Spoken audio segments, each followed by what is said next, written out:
Sheikh, something occurred to me when you mentioned marriage, and because in the beginning we mentioned, I think some young people might get afraid of getting married if they're already addicted or they have that behavior. So what's your advice? So let's say, for example, if they're self-pleasuring and it's become an addiction, how can they stop? And how long do you think it'll take for them to start to wean off that behavior? Number two, if they do have that addiction, do you advise them to get married or wait? So some people, they will make me afraid of the erectile dysfunction. So I will tell them, go and first check with a physician, with a doctor, whether you have some physical problem. If there is no physical issues and you are worried about erectile dysfunction, it means it's a mental blockage. So can I marry in that state? Yes, you can, provided that you inform your fiancé about your addictive behavior and that you want her to be in your life as an accountability partner, someone to aid you, to help you to get out of this, so that you both, inshallah, end up in Jannah together with that intention. So this is what I tell the youngsters. Yeah, seek marriage. And I tell parents too, to help their children to get married as early as possible, after understanding, of course, the roles, the responsibilities, the rights of husbands and wives and whatnot. Not just marry them young and that's it. No, yani, teach them. That's your role. But get them married, because marriage became so difficult, so expensive. And where else will they actually release those desires?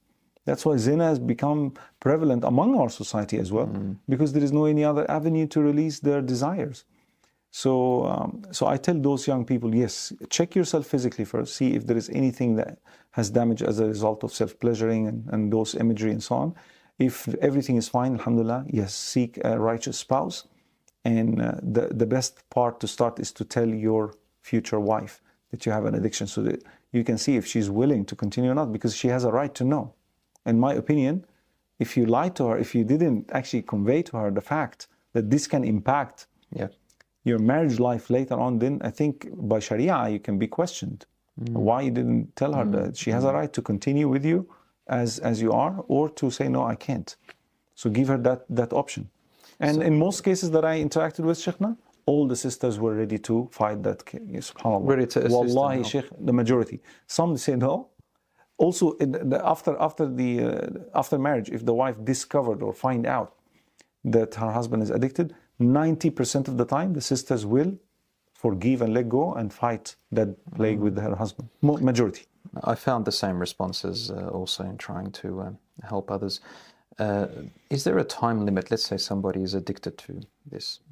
6 months, 1 year, should they abstain? I mean, there are websites called NoFap, I think. Is that what it's called? NoFap. NoFap. NoFap means no porn, no self-pleasuring. Okay. Like, cold turkey. So you advise them to go cold turkey, not to wean themselves off slowly. Yes, I mean, we can't take a little bit of haram every now and then. We can't. You can't. Islam is like this. Islam, can I go and take a little bit of sip of wine or alcohol? Or no, but a young person or any person who's addicted may say to you, I can't just completely go cold turkey. I'm not able to do that. It's not cocaine.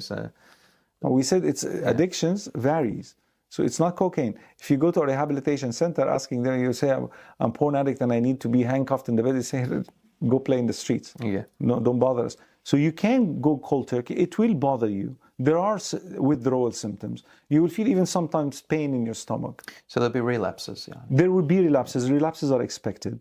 But don't intentionally relapse. If you find it like it's hard and you violate your own rules, then blame no one but yourself. But the bottom line, yes, take the intention of cold turkey quitting, and inshallah ta'ala, once you put the environment in place, the structure, the people around you, tighten all the avenues that may lead you to relapses. Wallahi, I have seen many people coming within 4 months free from addiction. Within 4 months. That doesn't mean that they are free from the addiction in the brain, meaning for 4 months, after 4 months, they were good to go on their own. They could control themselves. Yes, they were able to. But I tell my clients, congratulations, after 1 year of no porn and no You think about 1 year per average I think person. minimum. Minimum. And I always tell them, whatever works for you, like always identify the tips that you have applied which worked well for you, and take these tips to the grave. Don't relax them. I have in my book, Beat It. You actually said Best It. Maybe I missed. Best It. It's called Beat It, 50 plus shades of hope. Maybe I misspell it. Well, they are the best 50, aren't they? Yes.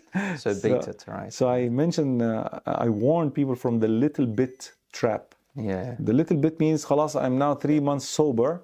I can watch a little bit of this and that, and this can take you back to square one.